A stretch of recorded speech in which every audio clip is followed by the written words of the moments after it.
trying out not to make every single time I do a video some long drawn out experiment troubleshooting activity.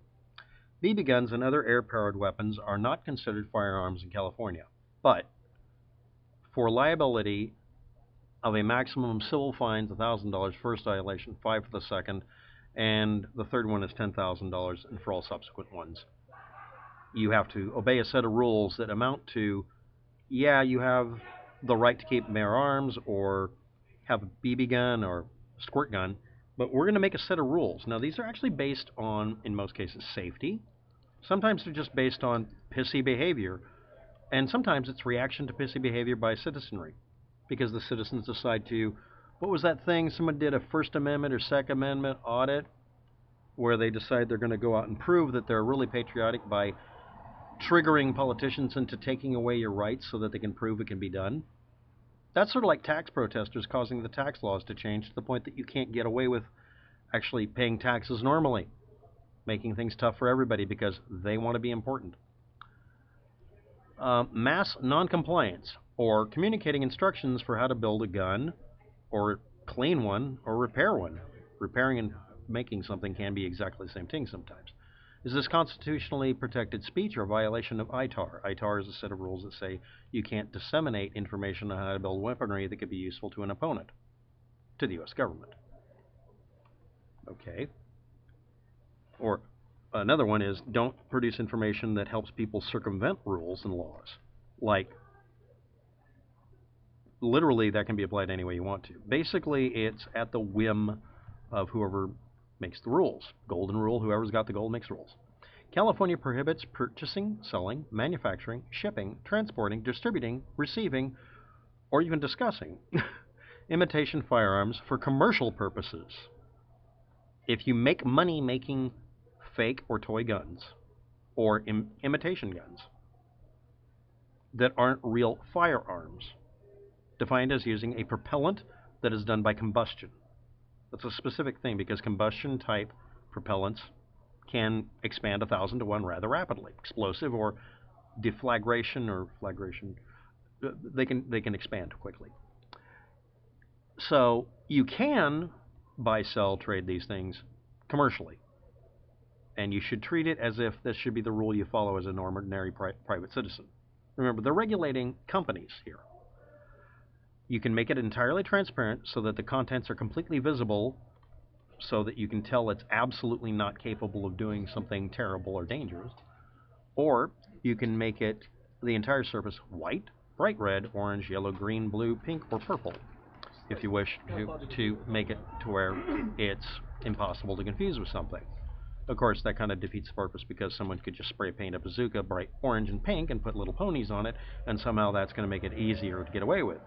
At least that's a presumption. Now I'm going to exercise my right to free muting by pausing the video unnecessarily. The video recording I'm doing is an experiment. They're all going to be experiments until I've gotten to the point that I'm bitching about other things besides my computer.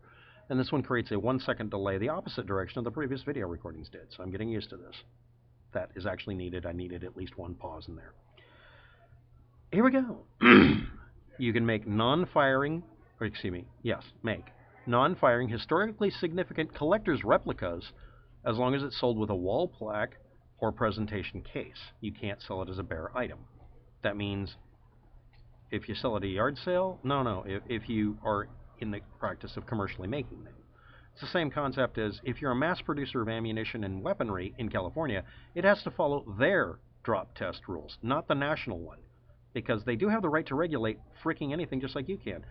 I can regulate a car in the state of Oregon if I'm one of the lawmakers to require that all automobiles have an automatic safety switch so you can't drive it if you're drunk, for instance.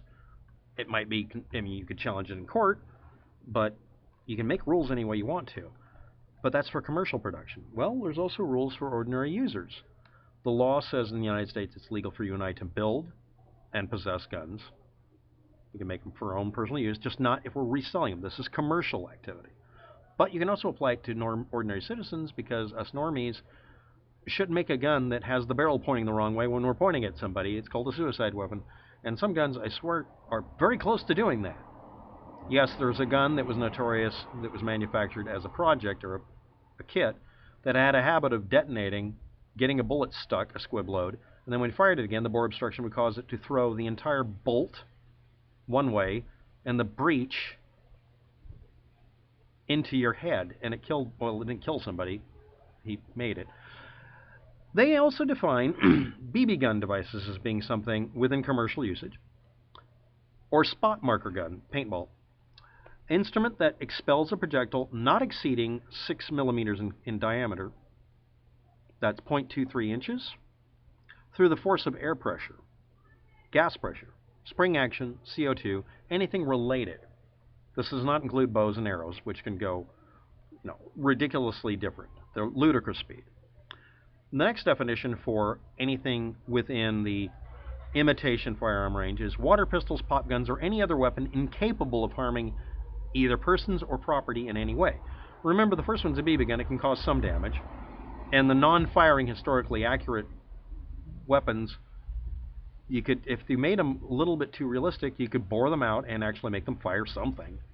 The idea here is to take stuff that isn't considered traditionally usable as a gun and put definitions on it. But this includes air guns. Crazy ones. Now, you can get, of all things, written permission from a principal to carry on grounds of on a public or private school or on the grounds that's providing instruction for K through 12 kids. You can get the permission at the whim of the principal and make him responsible for any liability, if he wants to do it, for you to have any of these things. And in some cases, if it's not a gun-free zone, guns as well on property, for the purpose of education, training, or actual things like, I'm not kidding, gun training. You can do that at a school. If it's a rural area, I would assume that would happen pretty often. It happened where I grew up. You could actually do that. You can also legally be permitted, with permission, to be the person on site that is the guard carrying the gun. But the school, private or public, has the right to say no. And that goes for water pistols or BB guns or air rifles. Now we get to the video purpose. In the 1980s, a guy named Jeff designed a 12-pound, 45-inch long, 3,000 psi, not 300, 3,000 psi, 125 foot-pound minimum muzzle energy, 30 caliber, 30-round magazine, fully automatic, Castleman air-powered machine gun. It could also do one shot, with enough power to match or be close to a 32 ACP for self-defense, and also as a way for any person to legally own a machine gun, because machine guns were only restricted if they used gunpowder or propellant. This would also include making, there was one made, a gun that fired bullets that were loaded up with a mixture of air and fuel, gasoline. You can also diesel an air gun pellet, and that legally qualifies as you making a firearm at that point, because you are relying on the expansion of basically a diesel fuel explosion. So anyway, in 1990, he sold a $20 28-page plan and a $60 instructional video on manufacturing, and was never heard of again. Possibly. Sometime afterwards, a guy called himself, his website, Porno for Chemists, or Uncle Fester's Books. The website tracked the plans down and posted them, or helped do so, possibly. In 2007, PA Lulties, the home gunsmith website, resold the plans. No cases, no primers, no gunpowder, no forensic evidence. That's what's wrong with that kind of that's not the kind of gun culture you want.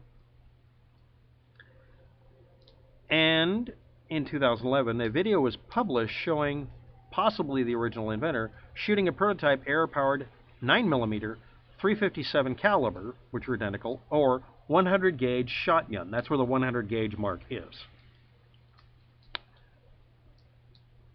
2013, the Home Gunsmith website then decided to give out all of the plans for free, and more since then.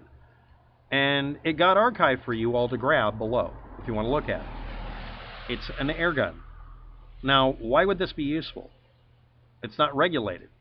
If you're a felon or whatever, you're going to have problems and stuff. Now, things you can also look up. Now, these are things that were available at one time and not really filtered. I'm mentioning them because you can still look them up, and I have links below in the description to various websites. I'll include them also as a pinned comment for the rest of them. 25mm pipe stiffener and grommets that are almost identical in size to 12-gauge shotgun shells. Why would you use them? Because you can't get shotgun shells sometimes. There's various things you can do this with. Metal tubing, brass rod used to make rims on brass tubing to make shells. Now, again, safety. You have to get an ATF license to manufacture ammunition and manufacture guns commercially. If you do it independently, you're strongly advised to take classes on the subject and get a permit, because that way you can't be charged with making something illegal, because you have literally a federal acknowledgement you're given the right to do it. You can also look up yachting alarm blanks, which are 12-gauge shotgun shells. They're just loud. They use black powder. 22 caliber long rifle shells loaded with nitro powder, which I didn't know exist. These are blanks that are used in Britain primarily. They're mostly used for propelling objects for dogs to chase, dog toys. It's literally a thing. That was nice. But anyway, moving on. You don't want to know. And Turner Richards dummy launcher. That's for dogs to go chase down. It literally is the thing. It uses 22 caliber blanks and throws something hundreds of feet. If you need to make a grappling hook. Professor's Parabellum's DIY set for 38 caliber 22 revolver and the MK3 sheet metal self-loading pistol and hundreds of other designs that were available that now people want you to pay money for by signing up with Scribd. Or you can bypass it. Archive links below. I'm going to have a video on how to archive that stuff. Now, I don't know how long this video has gone on. Hopefully it's good. I don't know that it will be. And the sync on it should be no more than 1 second off, even with the pause button being hit once. Thanks for watching. Have a good day. Good luck with it.